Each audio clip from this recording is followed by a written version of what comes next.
Hi, I'm Aoife Devitt, and welcome to Fiftyfaces TV.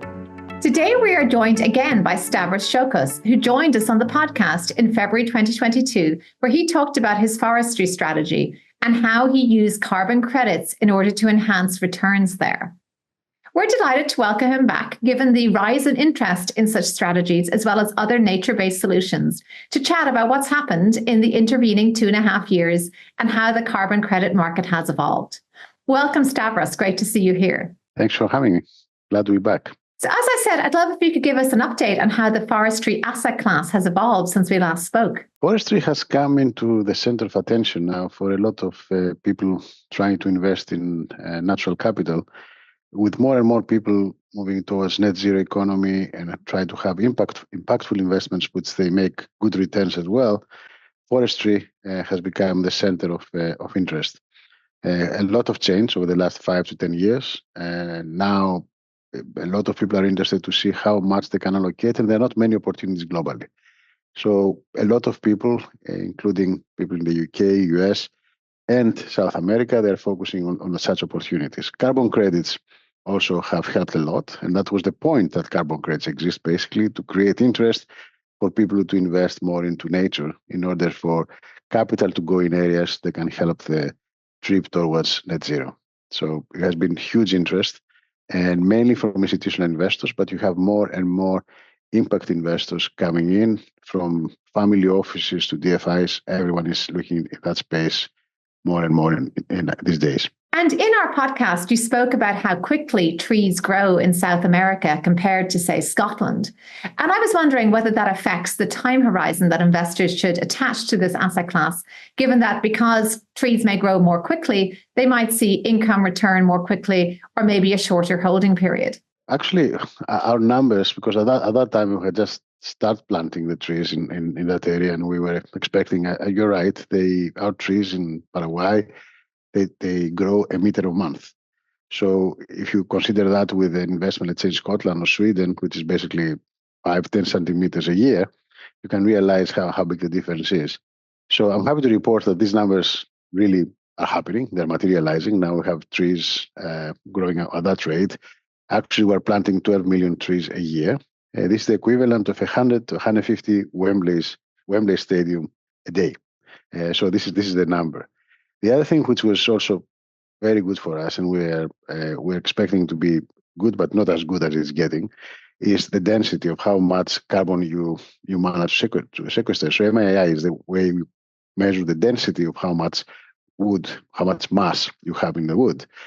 We were expecting to be something around 40, 45, which is very high. Just to give you an idea, in Scotland will be 25. So you almost double the number of how much CO2 you can take from the air. And our average after planting all these trees is 47, and we're witnessing 60, which means the trees are growing 10 times quicker than they will do in the Northern Hemisphere, like Sweden, Norway, Finland, Scotland, or Oregon. And they absorb twice as much CO2. So the impact is really phenomenal. And we're lucky because this business for us grew quite a lot. When we spoke in 2022, we were targeting to raise 200 million. We finally raised 325 million from investors from 28 countries, 5 continents. And that shows the strong demand that people are putting into forestry and that space. And more and more people are coming into it. A problem I see a lot, we're witnessing, is as more countries become more inward looking, they don't see how much we, the Western world, we need to, in the Northern Hemisphere, we need to invest on the global South, because that's where you have a lot of land, availability of land, you have a lot of water, and you have the climatic conditions to grow it. If we insist of trying to go into local investments, we might feel more secure, which is not the case always, but we don't have an impact and we don't have the same type of returns. And as I said many times, and I think I said in 2022, a lot of people, like in the UK, they are claiming they have 10 billion, 9 billion, 20 billion portfolio of forests. The reality is, if you want to make Hyde Park a forest, that will be worth 25 billion, but it's not a forest. You just play the land. So what we need to do is make sure that people focus on how much natural capital, how many trees we're planting, how many trees we're using, how do we use these trees to replace things like aluminum, cement, other things, and anything you can think of producing from other materials that are very much consuming of energy. And it's interesting that you mentioned the carbon sequestration aspect and just how much carbon is sequestered, because of course, many investors are now focusing on their net zero goals and looking at the other side of that ledger and how they may get to that zero part. How do you then account for carbon credits, and how has the carbon credit market evolved since we last spoke? Yeah, I mean, carbon credits is quite a diverse market, correct? So it's not all carbon credits are the same, correct? You have from avoidance into biodiversity, you have a lot of different carbon credits. So there's a lot of one of the problems I see in the sector is because there are no benchmarks, and this is a area in a sector that's defined now. A lot of people, depending on what type of microphone they have in front of them, they can create benchmarks, and that creates a lot of noise back and forth. It's a lot of things have gone up, some prices have gone down. So a lot of them, especially the REDs, what we call the nature-based, basically were hit badly from some negative articles. But overall, the demand for carbon credits is increasing steadily.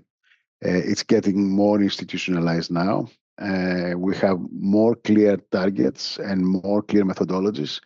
So there's a lot of progress made. But we need to be also less dogmatic. And one of the problems we're facing as an industry is, as I said, because there are no benchmarks, a lot of people start creating dogmas about what a forest or what something should be.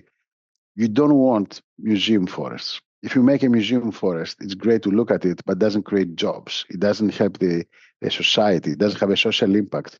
And actually what happens, when people don't have jobs, they will start going to cut the trees to create land for their farms. So we need to have a good mix of things and be less dogmatic on how we need it. Also, we need to produce wood to replace other material. So all these start playing a role. And we are getting into almost an equilibrium where people realize that the value of carbon credits. I believe it's going to be a steady upwards channel. And we see also countries start exchanging contracts on how they can trade between different countries. A lot of markets are getting now established. So both the volunteer and all of the other markets are start getting into a steady track. I think it will be fully commoditized and it will be fully reliable of what we see over the next 3 to 4 years. But it's definitely a tool that can help people invest on natural capital. And this is the same type of tool we need to have also for agriculture, for regenerative agriculture. Because if you want to apply new techniques, regenerative techniques for soil, for water, for all these type of things, we need to give the farmers and the owners of land enough capital and enough flexibility and economic buffer for them to make the changes. We cannot expect farmers which need to make it life and make earnings for the year, every year, and tell them you have to take a bet on how this will become regenerative. So we need to provide them an extra income from carbon credits and things like that, which provide them the sufficient safety net for them to move into new techniques. And the same way we did it in forestry, and it starts progressing quite a lot, the same we have to do it into the agriculture. The other the carbon credits, which have not been developed yet a lot, and they will be coming more into Paris, biodiversity credits. And biodiversity carbon credits are very, very important. And the market is still trying to understand where it is and how it is going. I believe over the next years, we're going to have a lot of new progress into that. So you have the traditional carbon credits, you will have the biodiversity carbon credits, and there's a new area of carbon credits developed now, with starting to get defined per product. So carbon credits, for example, planting rice, carbon credits for planting soya. And all these are useful tools that can bring liquidity, capital liquidity, into the natural capital space. It worries me that we have a lot of changes in policies from different countries now, that they don't see environment as an issue and they don't see as the net zero target as a target. But overall, I want to believe that most of the world realizes that we're having a major change in the climate. I mean, what we saw in Valencia, what we saw in Greece, what we saw in other places, extreme weather is something, it's happening. So weather is changing, the climate is changing. We're already passing to a new area. So these carbon credits, I hope, they will act as the tool to bring the liquidity we need into the natural capital area. It still is not, for us, for example, it's not the main income. It's not what we underwrite. It's an extra bonus, an extra option on top of what it is in order for people, for investment to happen. We still need to focus on the land.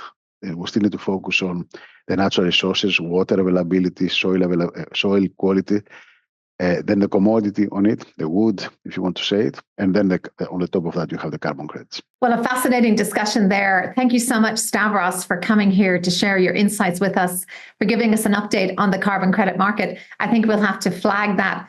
Certainly carbon credits around forestry as well as regenerative agriculture for a future discussion. Thank you for coming here and sharing your insights with us. Thank you very much for having me, and congratulations for everything you have done in your program. Thank you. I'm Aoife Devitt. Thank you for watching 50 Faces TV.